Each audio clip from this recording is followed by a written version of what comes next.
Okay, today's bedtime story from the Book of Virtues, compiled by William J. Bennett, is going to be from the first section, Self-Discipline. It is called The Fisherman and His Wife. So I'm just going to get into it. The Fisherman and His Wife, retold by Clifton Johnson. The ancient Greeks had a famous saying, "Nothing overmuch." The maxim calls not for total abstinence, but rather reminds us to avoid excess. We should know that too much of anything, even a good thing, may prove to be our undoing. As this old tale shows, we need to recognize when enough is enough. There was once a fisherman who lived with his wife in a poor little hut close by the sea. One day, as the fisherman sat on the rocks at the water's edge, fishing with his rod and line, a fish got caught on his hook that was so big and pulled so stoutly that he captured it with the greatest difficulty. He was feeling much pleased that he had secured so big a fish when he was surprised by hearing it say to him, "Pray let me live. I'm not a real fish, I'm a magician. Put me in the water and let me go." "You need not make so many words about the matter," said the man. "I wish to have nothing to do with a fish that can talk." Then he removed it from his hook and put it back into the water. "Now swim away as soon as you please," said the man, and the fish darted straight down to the bottom. The fisherman returned to his little hut and told his wife how he had caught a great fish, and how it had told him it was a magician, and how, when he heard it speak, he had let it go. "Did you not ask it for anything?" said the wife. "No," replied the man. "What should I ask for?" "What should you ask for?" exclaimed the wife. "You talk as if we had everything we want. But see how wretchedly we live in this dark little hut. Do go back and tell the fish we want a comfortable house." The fisherman did not like to undertake such an errand. However, as his wife had bidden him to go, he went, and when he came to the sea, the water looked all yellow and green. He stood on the rocks where he had fished and said, "O man of the sea, come listen to me, for Alice my wife, the plague of my life, hath sent me to beg a gift of thee." Then the fish came swimming to him and said, "Well, what does she want?" "Ah," answered the fisherman, "my wife says that when I had caught you, I ought to have asked you for something before I let you go. She does not like living any longer in our little hut. She wants a comfortable house." "Go home then," said the fish. "She is in the house she wants already." So the man went home and found his wife standing in the doorway of a comfortable house. And behind the house was a yard, with ducks and chickens picking about it, and beyond the yard was a garden where grew all sorts of flowers and fruits. "How happily we shall live now," said the fisherman. Everything went right for a week or two. And then the wife said, "Husband, there is not enough room in this house, and the yard and garden are a great deal smaller than they ought to be. I would like to have a large stone castle to live in. So go to the fish again and tell him to give us a castle." "Wife," said the fisherman, "I don't like to go to him again, for perhaps he will be angry. We ought to be content with a good house like this." "Nonsense," said the wife. "He will give us a castle very willingly. Go along and try." The fisherman went, but his heart was heavy. And when he came to the sea, the water was a dark gray color and looked very gloomy. He stood on the rocks at the water's edge and said, "O man of the sea, come listen to me. For Alice, my wife, the plague of my life, hath sent me to beg a gift from thee." Then the fish came swimming to him and said, "Well, what does she want now?" "Ah," replied the man very sorrowfully, "my wife wants to live in a stone castle." "Go home then," said the fish. "She is at the castle already." So away went the fisherman, and found his wife standing before a great castle. "See," said she, "is not this fine?" They went into the castle, and many servants were there, and the rooms were richly furnished with handsome chairs and tables. And behind the castle was a park half a mile long, full of sheep and goats and rabbits and deer. "Now," said the man, "we will live contented and happy in this beautiful castle for the rest of our lives." "Perhaps so," responded the wife, "but let us consider and sleep on it before we make up our minds." And they went to bed.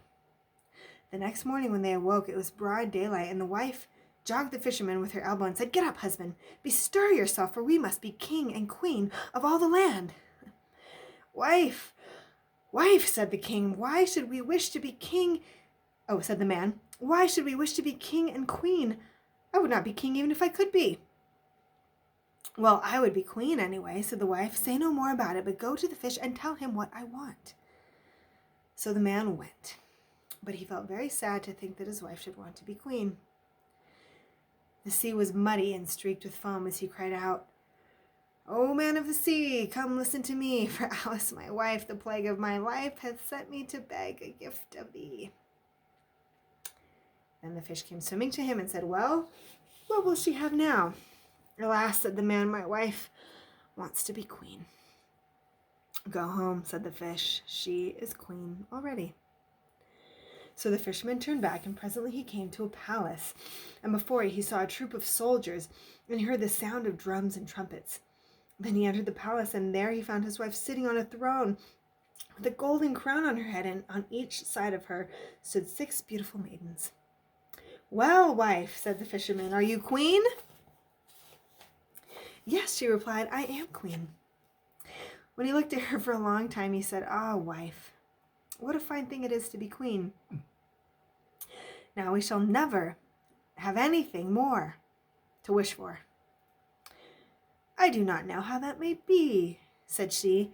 "Never is a long time. I am queen, 'tis true, but I begin to be tired of it. I think I would like to be pope next." "Oh, wife, wife," the man exclaimed, "how can you be pope? There is but one pope at a time in all Christendom." "Husband," said she, "I will be pope this very day." "Ah, wife," responded the fisherman, "the fish cannot make you pope, and I would not like to ask for such a thing." "What nonsense," said she. "If he can make a queen, he can make a pope. Go and try." So the fisherman went, and when he came to the shore, the wind was raging, and the waves were dashing on the rocks most fearfully, and the sky was dark with flying clouds. The fisherman was frightened, but nevertheless he obeyed his wife and called out, "O man of the sea, come listen to me, for Alice, my wife, the plague of my life, has sent me to beg a gift from thee." Then the fish came swimming to him and said, "What does she want this time?" "Ah," said the fisherman, "my wife wants to be pope." "Go home," commanded the fish. "She is pope already." So the fisherman went home and found his wife sitting on a throne that was 100 feet high, and on either side many candles of all sizes were burning, and she had 3 great crowns on her head, one above the other, and was surrounded by all the pomp and power of the church. "Well," said the fisherman as he gazed at all this magnificence, "are you pope?" "Yes," she replied, "I am pope." "Well, wife," said he, "it is a grand thing to be pope, and now you must be content, for you can be nothing greater." "We will see about that," she said. Then they went to bed, but the wife could not sleep because all night long she was trying to think what she could be next. At last morning came and the sun rose. "Ha!" cried she, "I was about to sleep, had not the sun disturbed me with its bright light. Cannot I prevent the sun rising?" And she became very angry and said to her husband, "Go to the fish and tell him I want to be lord of the sun and moon." "Alas, wife," said he, "can you not be content to be pope?" "No," said she, "I am very uneasy, and cannot bear to see the sun and moon rise without my leave. Go to the fish at once."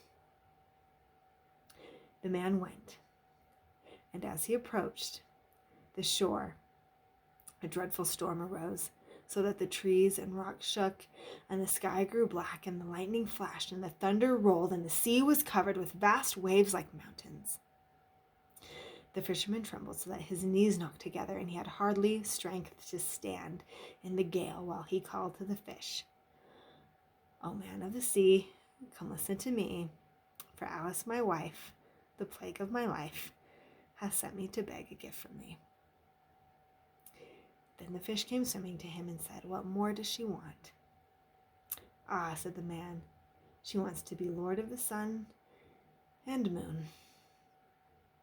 "Go to your hut again," said the fish.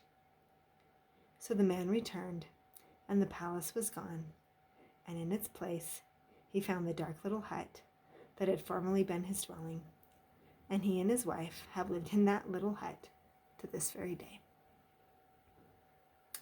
So I guess there is a limit for asking for too much. Really interesting. I like that. I actually didn't know how it was going to end until it ended. I thought maybe she's going to turn into the sun and blow herself up. I didn't know quite how that one would end, but I did obviously foretell the punch. Just not exactly how. What an interesting story. The next story is too long to read right now, but that gives me a lot to think on. And I think with a lot of these fables, more of it, it's like steeping a stew or marinating meat or something. A lot of it comes out, you know, as you kind of sit on it. So that's enough for one night. Everyone have a good night and enjoy bedtime story.